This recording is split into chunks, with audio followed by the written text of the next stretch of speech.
Hello and welcome back to another episode of the Japanese Shabaru podcast.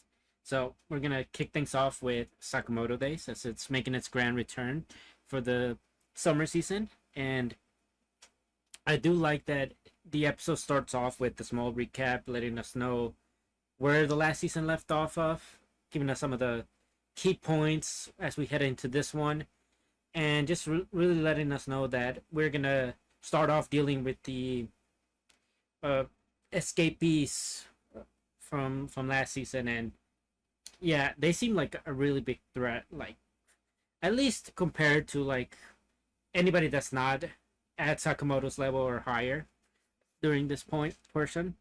Uh, so for Shin, Hesuke, and probably Lu, they're definitely gonna be kind of struggling with them. But yeah, one of them is pretty much likes to tear people apart. One of them likes the thrill of the hunt.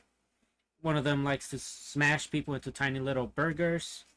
And another person just really likes to not necessarily play, but like hug somebody to the point where they activate some spikes. So like they end up killing them and they get excited too quickly.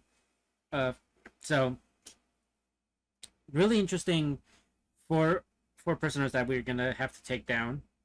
And I do think that this season seems to have, at least for this first episode, seems to have a step up in animation quality.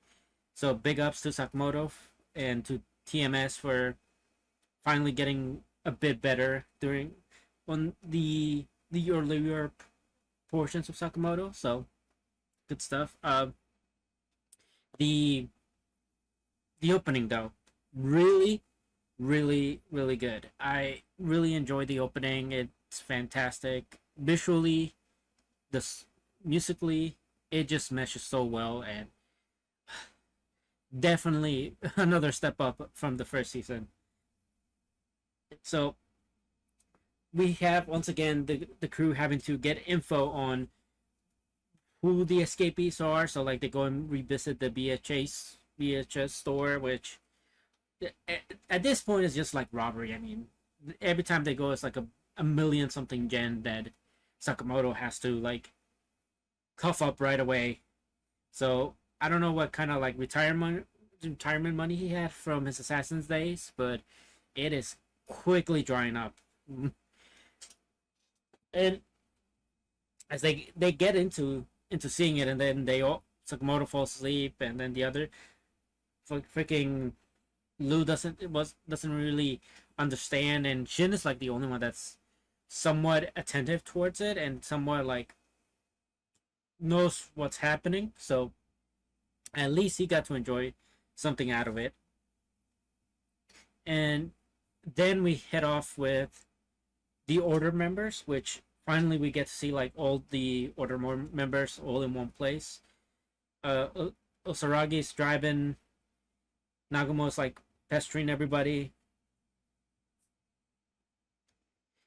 Takamura is just kind of being there, being all intimidating, and Shishiba is just there trying to make sure Osaragi stays focused on just driving. And at one point, she misses her turn, and it's just cute seeing how she just decides to hit the reverse in the middle of the highway and just no care in the world. Just it just goes to show like how fearless they are and how little they care about the actual rules of society.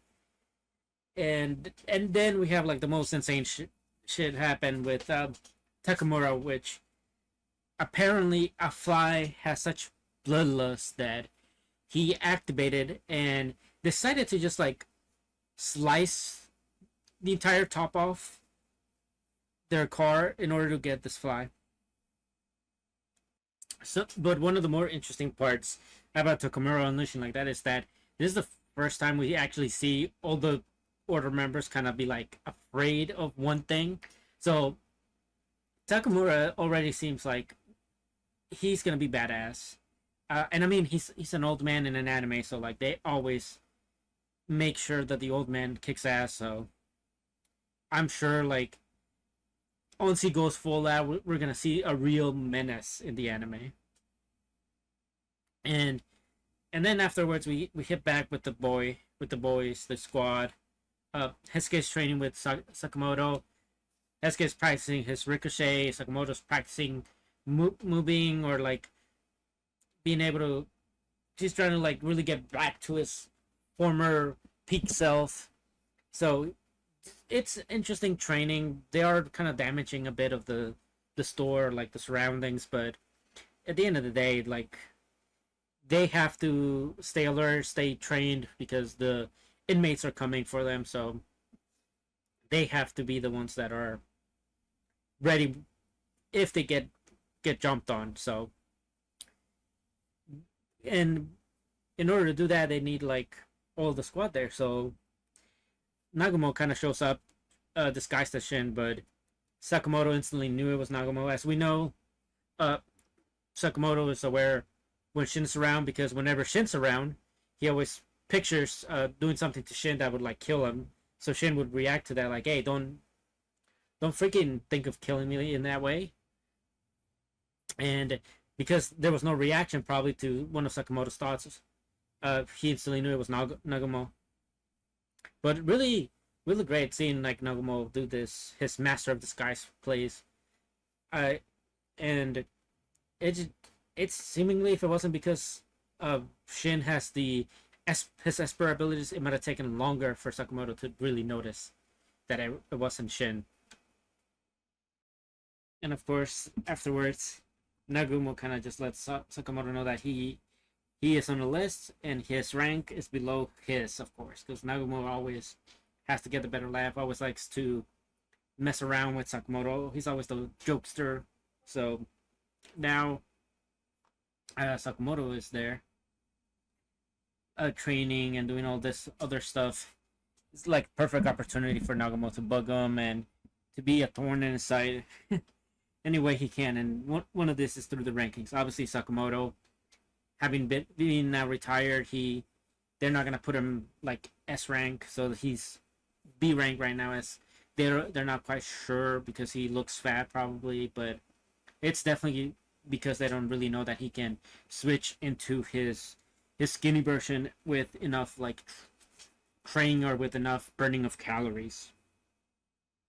And then we get the other boy and the other side characters, Shin and Lu, who are at a store trying to get supplies, and Shin's over there like, listen, I need to get some supplies, so we're not gonna stay here too long. And one of the reasons they were there is because all of Hesuke and Sakamoto's trainees have left like holes in their walls, so like Shin's there to grab stuff to repair them, and Lou is there. She's kind of playing with cats, and then the store kind of convinces Shin with a puppy, and he starts playing with the puppy, and then they meet the first anime kind of shows up and just swings an axe at Shin, which luckily for Shin he found a crowbar nearby, otherwise he would have been sliced in half.